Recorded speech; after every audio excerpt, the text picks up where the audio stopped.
Welcome to episode 25 of the People's History of Ideas podcast. This week, we're doing something a little different. Because of the massive wave of protest and rebellion which has swept across the United States, we got a listener request to use some historical insight to contribute to the conversation going on about whether this is a revolutionary situation or not that we're living in. Or could I contribute something to help people who are thinking about that question? First off, what do we mean when we say revolution? In general, it's a term that gets used fairly loosely, although some historians try to use it only for cases where there's a major change in society, such as when capitalism is replaced by socialism. For example, a while back there was a big debate among scholars of the Mexican Revolution about whether it should be considered a revolution or not. The proponents of just labeling the Mexican Revolution a great rebellion made the point that, at the end of the day, one capitalist regime which depended on foreign capital was just replaced by another capitalist regime which depended on foreign capital, albeit a much more nationalistic one. And so therefore there wasn't a deep enough structural change for it to be called a revolution. However, given the sheer scale of the Mexican Revolution, it lasted about 10 years and involved just a tremendous amount of violence and chaos, with several different armies taking to the field against each other in pursuit of recognizably different political programs. Most of us have remained attached to calling it a revolution. So, revolution is a bit of an imprecise term, but in general usage, it means any sort of uprising to overthrow a regime with mass participation. In this podcast, we've been looking at the history of global Maoism. Now, revolutions like the Russian and Chinese revolutions and the sorts of revolutions that Maoists have tried to make or have advocated are called social revolutions because they involve a more thorough overhaul of the social, political, and economic system. In the United States, a lot of people feel like the American Revolution, which began in 1776, was a big deal, but really it was just a political revolution, not a social revolution. In 1776, or rather at the end of the revolution that began in 1776, the social structure of the United States didn't change, even though the political system did. Some historians like to call the United States Civil War the Second American Revolution because there was an element of social revolution to it in that the slavery system was overthrown. Even though, as we can see today, it was a very incomplete social revolution, and we're living with the incompleteness of that process and the events we're living through today. So, now that we've clarified what we mean by revolution, what do we mean by revolutionary situation? Well, a revolution can't take place at just any time. It relies on a certain political conjuncture taking place within which a ruling regime has become unstable due to a loss of legitimacy, with major political divisions among the ruling elite and within the middle class about how society should go forward, and mass disenchantment and protest against the regime. This instability and loss of legitimacy opens up a moment when the regime can be overthrown. Historically, revolutionary situations are unique. One revolution never looks exactly the same as any other revolution. And the factors that go into creating a revolutionary situation can always be seen in retrospect to have been highly contingent on a series of events that would have been very hard to foresee or predict in advance. I think most people who study the comparative history of revolutions would agree the person who did the best job at analyzing and identifying a developing revolutionary situation as it happened, and with an eye to taking advantage of the situation in order to actually carry off a revolution, was Vladimir Lenin, the leader of the Socialist Revolution in Russia in 1917. I don't think any other revolutionary leader historically has really demonstrated his ability to sense the possibilities and limits in a developing and volatile political situation, And one of the best places to start in getting a living sense of how to think about an ongoing revolutionary crisis is to read through Lenin's writings from the period of the Russian Revolution. Lenin had spent a lot of time thinking about and analyzing Russia's failed revolution of 1905 and other European revolutionary experiences, and had really honed in on the problem of how revolutionaries should understand how they should act in the midst of very fluid situations of mass upheaval. Now, the topic of Lenin's day-to-day analysis of and leadership of the Russian Revolution is way beyond what we can talk about in a single episode. But what we can do is take a bit of a detailed look at how Lenin thought about revolutionary crises going into 1917. In 1915, when Lenin was polemicizing against the parties of the Second International, which had abandoned their commitment to oppose World War I, which we talked about back in episode 15 on the Communist International, Lenin laid out three major symptoms of a revolutionary situation. Quote, "To the Marxist, it is indisputable that a revolution is impossible without a revolutionary situation. Furthermore, it is not every revolutionary situation that leads to revolution. What, generally speaking, are the symptoms of a revolutionary situation? We shall certainly not be mistaken if we indicate the following three major symptoms. 1.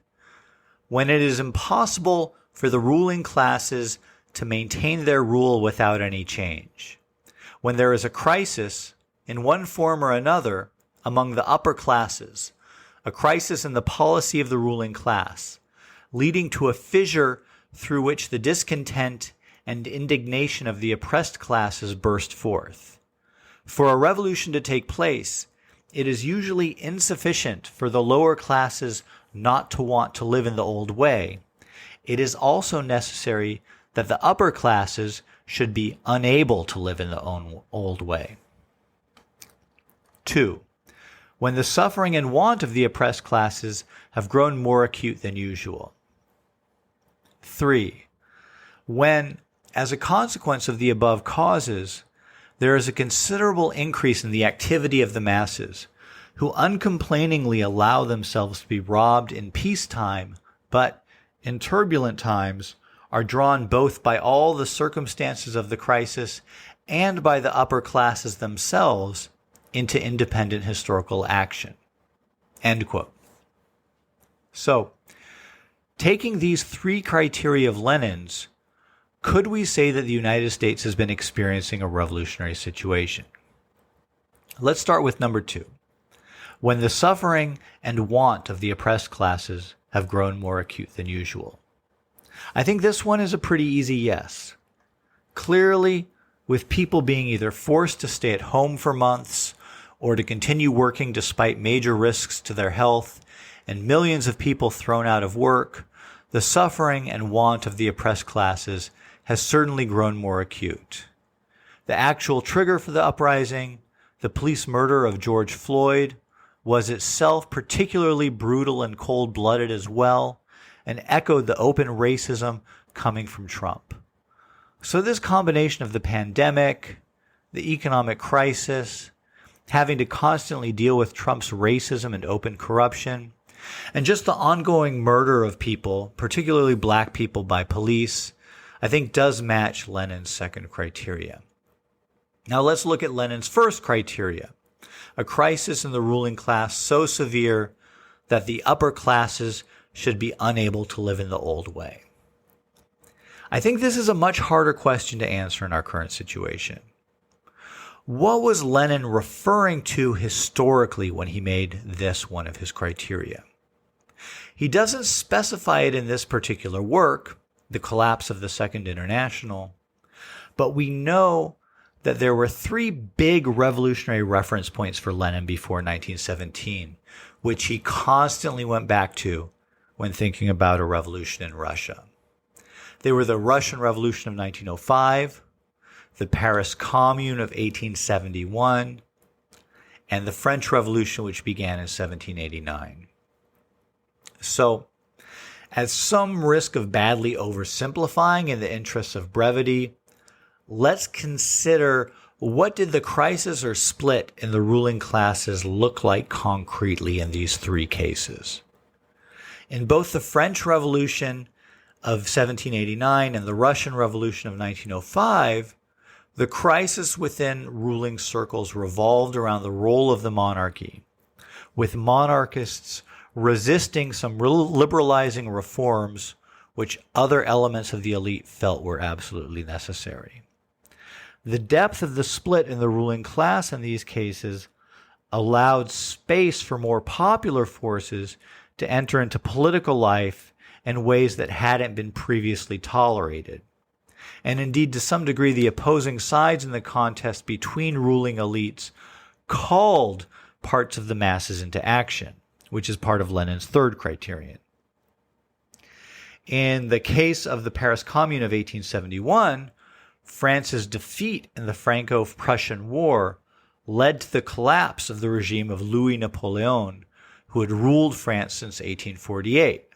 He was an openly corrupt and often bumbling dictator, and so when he was finally overthrown by the invading Prussian army, there was no really legitimate ruling regime in France, and the masses of people in Paris had a rare opportunity to try to establish their own government run by the working people, instead of just accepting whatever new regime the old French elite ended up cobbling together in the wake of the war. Returning to the United States of today, clearly whatever crisis is going on within the ruling elite, it's of a pretty different variety than the three historical examples I just listed. But I guess the real question is, how does the magnitude of the crisis measure up? Clearly, there is some sort of a split in the ruling elite in this country. We had an impeachment trial. Trump came to power calling for Clinton to be locked up, although he didn't follow up on his threat. And Trump has at times incited his supporters to violence against his opponents. There's been a significant split in the ruling class of the United States for some time, but there's also been a lot of unity. I think that there is a major ongoing crisis involving the collapse of the neoliberal model and the growing onset of the climate crisis, and that the U.S. ruling class does not have a unified plan on how to deal with it. But it also doesn't really have strongly opposed camps on these questions either. There's also some conflict among the U.S. elite about whether to wind down the ongoing so-called war on terror and how that can be done in a way which safeguards their interests. That said, I don't think there's quite the depth of crisis among the ruling elite in the U.S. that matches the historical examples above. Some people might ask, why did Lenin care about the level of crisis within the ruling class? Couldn't the masses just rise up and, in their millions, defeat a mostly unified ruling elite? Lenin clearly thought that they couldn't. That without a political crisis in which elements of the ruling elite were pitted against each other, the ruling class would be able to marshal both the repressive forces and the tremendous ideological power of the long-standing legitimacy of their rule in the minds of most people, and there could not be a revolution. And it's clear that as 1917 progressed, and Lenin's thinking on this question became much richer based on the experience he was gaining, he became more and more convinced that this was the case. If you want to explore this question further, there are two short pieces from 1917 where Lenin gets into this question in some depth: Letters from Afar and Marxism and Insurrection. Just to take a short illustrative passage from Letters from Afar, in which Lenin discusses the success of the first stage of the Russian Revolution in February 1917, when the Tsar had been overthrown, but before the October 1917 Socialist Revolution happened, quote, that the revolution succeeded so quickly and, seemingly at the first superficial glance, so radically, is only due to the fact that, as a result of an extremely unique historical situation, absolutely dissimilar currents, absolutely heterogeneous class interests, absolutely contrary political and social strivings have merged, and in a strikingly harmonious manner." End quote. Here, Lenin is talking about how the different actions and aspirations of different groups, drawn from all the classes of society, striving for different and even opposed goals, went into creating the situation that allowed the revolution to happen. Okay, let's move on to Lenin's third criterion, that the masses who are complacent in normal times are drawn into independent political action. I think this is a complicated one. On the one hand, clearly the outbreak of rebellion and protest that we're seeing has major elements of this. Certainly large numbers of outraged people flooding into the streets and trashing major shopping districts in large cities is a form of independent political action. And the more peaceful protests as well have represented people being drawn into action independently. And leading up to the protests, I think there are other ways that people in the United States have recently been mobilized or brought into political life. The way in which people who normally do not think about politics or about how they live their life have had to adapt to the pandemic has been, I think, in a certain sense, a form of mobilization, and that people have been called upon to change how they live. And part of the ruling elite has also been calling on the masses to be politically active. While the mainstream Democratic Party has played its standard social role of keeping the masses demobilized, the Bernie Sanders campaign and the emergence since 2016 of a more mobilized social democratic constituency within and at the margins of the Democratic Party has been a major feature of political life. I think there are good discussions to be had about the essential nature of this phenomenon. Is it the masses being called into political activity by part of the ruling elite? Is it an expression of the masses and their political activity striving to come under the wing of the bourgeoisie, a phenomenon which Lenin discusses elsewhere, particularly in What Is to Be Done?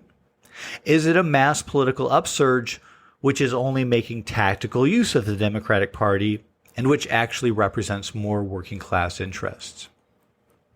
How these three elements mix together in the social democratic movement around Bernie, Alexandria Ocasio-Cortez, and the DSA is an important question.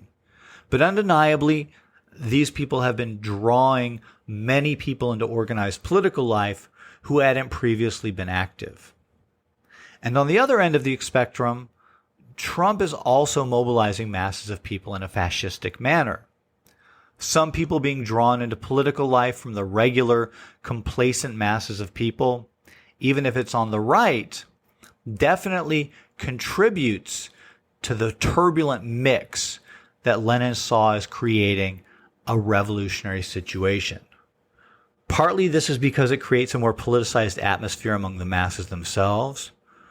Partly this is because it contributes to the general upheaval, the breaking down of the inertia and of complacency and inactivity, not to mention hopelessness, which so often characterizes the lives of regular working people. Even masses drawn into political life for fascistic ends, once in motion, cannot necessarily be controlled by the elite powers which set them in motion.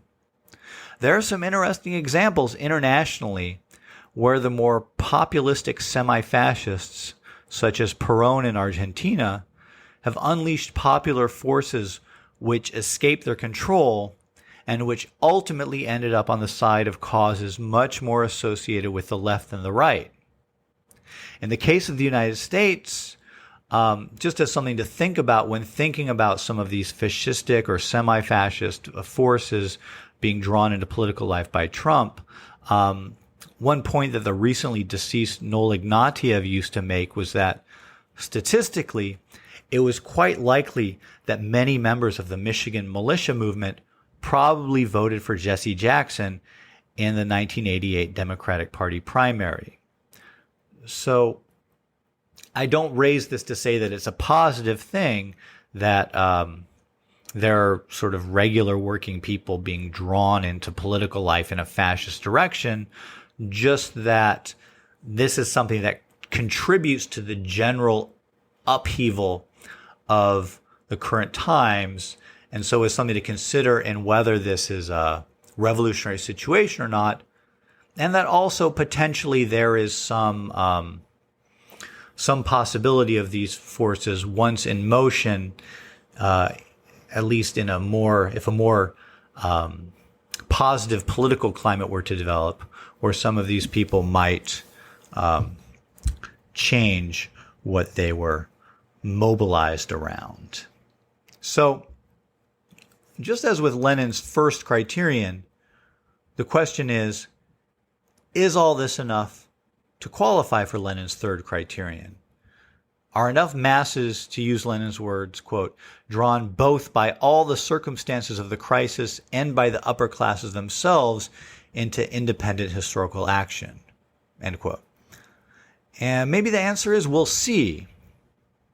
I know that in the midst of this upsurge, especially in the first few days, when things just kept on going rather than stopping or being stomped down, it was easy to get a feeling of exhilaration and to feel like a wall that was normally always there had been broken down. I think after a week of protests, there were some people who started thinking, wow, this might be it. I heard some people talking in a way that reminded me of how I felt at the end of the second day of the Los Angeles Rebellion back in 1992, after the Rodney King verdict, when it looked to me like, hey, maybe the people can defeat the National Guard. And protests and uprisings had spread to over 100 cities across the country, even without social media or the interconnectedness that we have today. So, using Lenin's criteria from just before he gained the experience that he did over the course of 1917, I'm not quite certain that this isn't a revolutionary situation in the making, but I don't think we're quite there yet. Of course, the question of what one does if one recognizes that one is actually living in a revolutionary situation is a whole other question. Anyone looking for Lenin's guidance on that question, I would point to Marxism and Insurrection, written in September 1917, and which I referred to earlier. In that work, Lenin goes particularly into how an organized party, which is prepared to take advantage of a revolutionary situation, would act under those conditions. After all, the quote we took from Lenin began with the line, "To the Marxist, it is indisputable that a revolution is impossible without a revolutionary situation. Furthermore, it is not every revolutionary situation that leads to revolution." So even if we are in a revolutionary situation, that doesn't mean that anyone is actually going to do anything about it. Historically, there have probably been a lot of revolutionary situations in a lot of countries. The much more rare phenomenon is when there is some organized force among the masses which can take advantage of that situation and actually make a revolution. I just don't see anything remotely resembling that sort of organized force in the United States today. All right, as I mentioned at the beginning of this episode, this podcast was in response to a listener request. I really like hearing from you guys, so please do get in touch or keep in touch if you have anything to say or any questions or comments. And remember, if you like the podcast, reviews and ratings are appreciated and will help others discover this show. See you next time.